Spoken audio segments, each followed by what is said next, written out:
พี่ไม่มีลุยวิตตอ นี่ก็มา ง พัก มีแต่นี่กันโต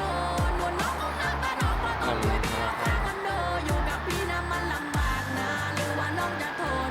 อยู่กับพี่ลำบากนะหรือว่าน้องจะทนก็พี่ไม่มีบ้านรองแถมค่ารถพี่ส่งไม่ได้นะกระเป๋าของพี่ดีออแต่ตัวพี่นะไม่มีตังค์ให้อยู่กับ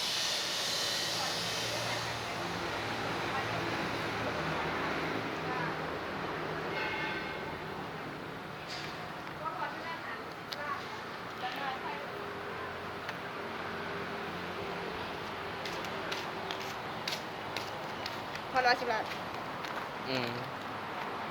ตัวนี้800,000ตัวนี้ ตัวนี้2เป็นล้านหนึง นี่ไม่ใช่กันเลย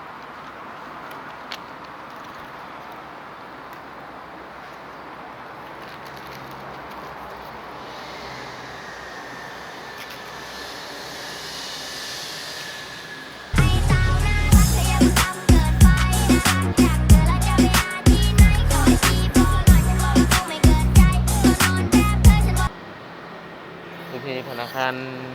กรุงสวรรค์สาขาใหญ่